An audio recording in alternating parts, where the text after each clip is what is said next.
Welcome to my first NXT TakeOver review. Now, I've never done a pay-per-view for NXT, so this will be my first. I hope you guys are going to like it. Here we go. When I looked at the end, NXT TakeOver the end, I felt it was a good show overall, but there were things in this show that I believe did not need to be done. And it was very few. The first one, which is the major one, is the first match of the night, which was Dillinger versus Omos. The Perfect 10 versus the new guy that just came in from Mexico. Here's my problem. Okay match. It felt like it should have been on the regular NXT show. This is the first time Omos was seen. He didn't do a bad job. He did a double flip when he was going to do a backflip onto Dillinger, which I thought was nice. But I felt it didn't need to be on the show. I know this sounds like you need more show a lot of times. That means you need more matches. But in this case, I felt that NXT could have had 4 matches and that would have been enough. So this 5th match, I felt took away from the show. It wasn't a bad match, but I just felt it took away from it. Now here's the second thing I felt was bad for the show. This is the women's title, Asuka versus Nia Jax. Now I think Asuka's beautiful. She's a gorgeous Japanese woman, literally. She's very beautiful. Nia Jax is a beautiful Samoan woman. And yes, ladies and gentlemen, she's not Mexican. If you didn't know, at least from what I understand, she's Samoan and she belongs to the family like The Rock, like the Usos, like Roman Reigns. She is part of that family line. And I'm alright with her being in wrestling. She's not a bad wrestler. She's actually pretty good. When they focus on her eyes, it actually helps with her character. But here's the problem I have with the match. And it wasn't that the match quality was bad. It was too short. 9 minutes. About an hour and 13 minutes to an hour and 22 minutes. That's about roughly 9 minutes. That wasn't enough for me. I felt it could have gone 15 minutes. That should have been a 15-minute match. But I felt like the first match of the night took away from the women's title. And I really felt they needed it because the way Asuka did her match, she didn't just do a lot of high flying. She limited herself to high flying. She generally did submission wrestling. And I felt going up against Nia Jax was actually a wise thing to do. Compared to what Nia Jax did with Bayley, Bayley didn't do as much submission wrestling as Asuka did. Asuka is a Japanese wrestler. She's versed in submission more than an American or European wrestler would be versed in submission. That's the truth. So I felt that went along with her character very well. And Nia Jax did what a Nia Jax is supposed to do. She's supposed to try and break her. Now, here's the problem I did have with Nia Jax, and it's a minor one. She now has lost 2 opportunities to go up against a champion, in a Bayley as well as in an Asuka. Now, I'm worried that they may not book her very well after this. I'm hoping they will, because I do believe Nia Jax is badly needed on the main roster. The only large woman we have was Tamina. And Tamina doesn't exist right now because she's still injured. Naomi may have come back, but she hasn't been on the main roster yet. Either she's on SmackDown, or they're saving her for SmackDown, or they just decided not to just show her on TV at all. Because she should have already been on television by now. Along with... calm down. Calm down. Sasha Banks should have been on TV. Naomi should have been on TV. Hell, even Summer Rae should have been on TV. We need more women and we have nothing. So I want to see a Nia Jax get into the main roster and destroy it like a Karma should have if she hadn't left because she got pregnant. The American Alphas versus the Revival. I'll say this, the match was alright, but there was a problem with it. And that was that there was not enough selling. Now, of course, there was good in-ring action.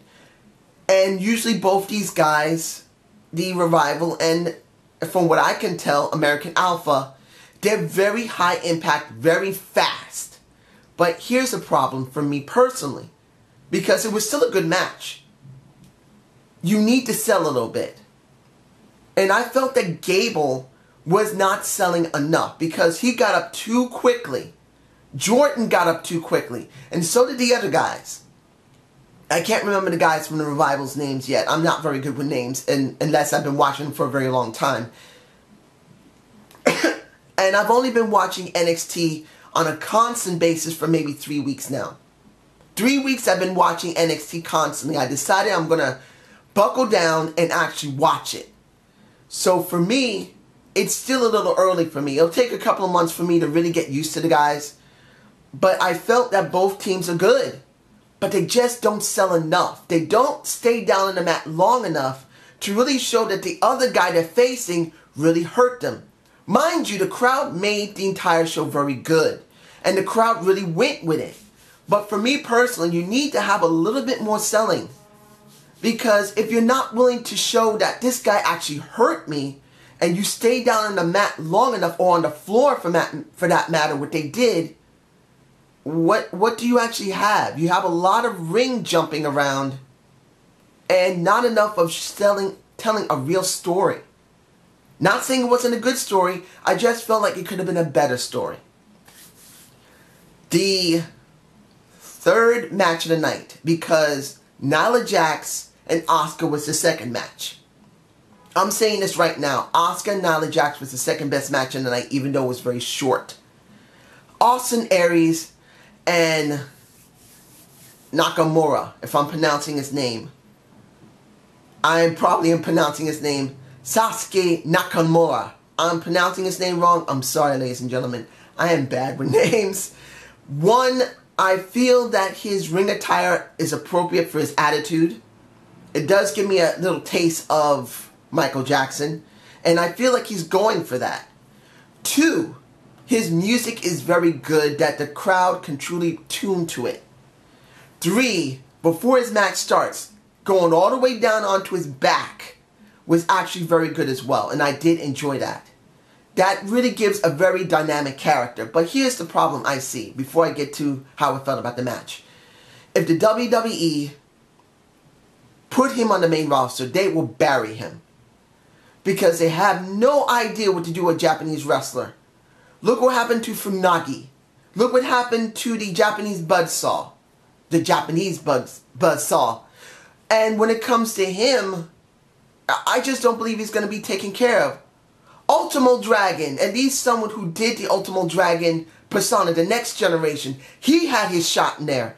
And you guys tell me below if he got treated any better than the ones I mentioned here. Because to be honest, he didn't.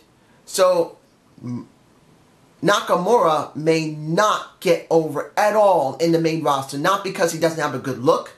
Not because he doesn't have a good persona. Not because his music isn't catchy.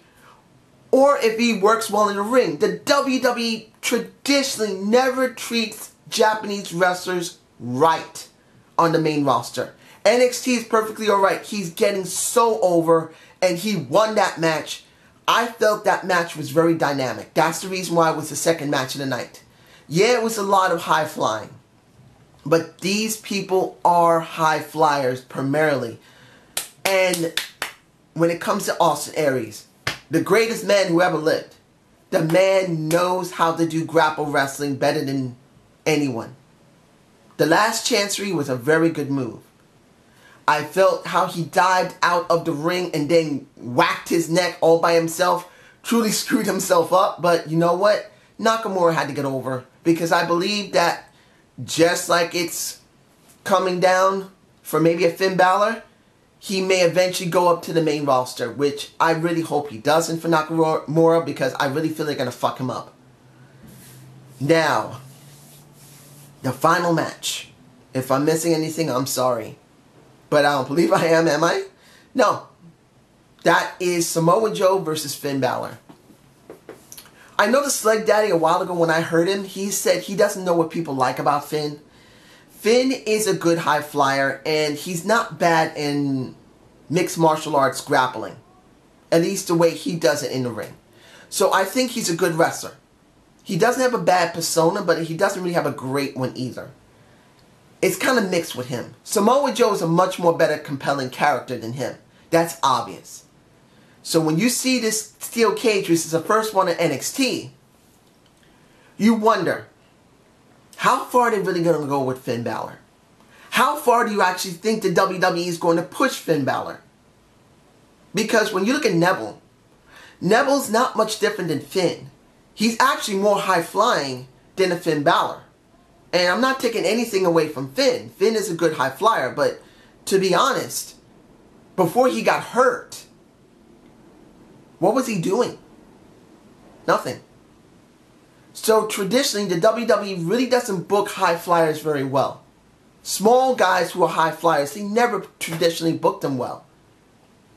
The person I see between the two that's going to probably get over better will be Samoa Joe. His work in the ring was actually very good in this match. That super muscle buster that ended the match was actually a very good one. So my question to you is this. Do you believe they're going to bring up Samoa Joe eventually? I'm hoping, because Samoa Joe is a Samoan. I want to see a rival Samoan family go up against the Samoan family that has been set down by Pia Maivia, by the Wild Samoans, the Tonga Kid, Yokozuna, Umaga, The Rock, right now the Usos and Roman Reigns. I want to see Samoa Joe go up against one of the Usos. I want to see Samoa Joe go up against Roman Reigns. This will be so different. When was the last time you heard two Samoans who are not related to each other actually go up against each other? That's what I'm hoping for eventually. So how do I feel about TakeOver, the end? It was a good overall. I'm still kind of pissed off because Asuka and Nia Jax needed more than 9 minutes. The Perfect 10 and, what is the guy's name? Almost could have been left for regular NXT. It could have been left. I'm being honest. It should have been left and it could have been left. And I just feel like in those two instances, that brought the show down a little bit. But in general, the show was still a very good show. Well, next American Alphas and Revival not really selling to each other that well. It was still a good show. So I hope you enjoy this preview. Well, not preview. This pay-per-view of TakeOver the End. I'm sorry if I seem a little out of it. I just took some more medicine for my allergies. I hate it when it's summer. My allergies drive me insane, and then I gotta take some medicine, and then I get drowsy. Ah! But you guys tell me below, how did you feel about this pay-per-view? Do you really want me to do NXT reviews? If I can, because I've said it in my previous reviews.